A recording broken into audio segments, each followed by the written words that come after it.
Mutta asukkaathan on kaikista tärkeimpiä tutkijoita näissäkin asioissa ja uskoa niitä. Tässä käveleskelen kotiin ja pikkusen vihkusatteessa tuulivoimalatilaisuudesta. Ja erityishuomio nyt siihen asiaan kaikilla, että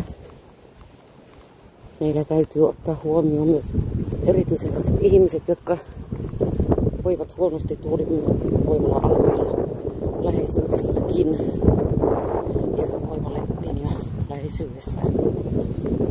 Meillä on monenlaisia aivosairauksia, jotka tulee voimaan pahoin tuulivoimala-alueilla ja voimalinja-alueilla, aurinkovoimala-alueilla,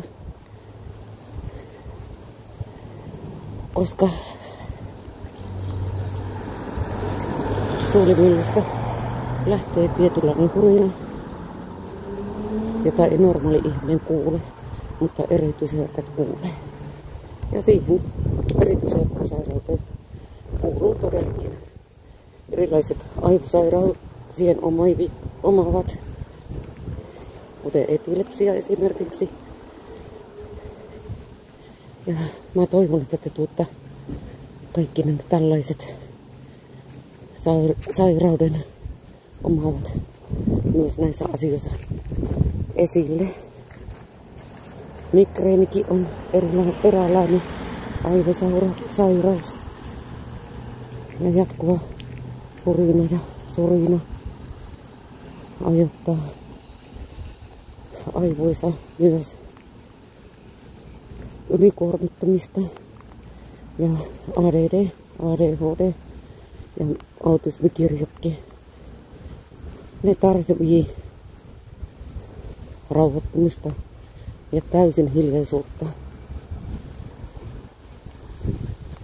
jossa ei kuulu minkään propellin tai moottoriääni.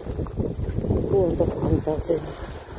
Ei tuhota luontoa valtoimena tähän tuulivoimalla muotiin. Sun täytyy muistaa se, että en ole tuulivoimalla vastustaja, mutta siinä mielessä on, että en halua sitä 280 tuulivoimalla tikkualuetta Pudasjärven ympäristöön. Kiitos, että seuraat minua. Ja seuraa jatkossakin ja saat jakaa tätä videota. Heippa!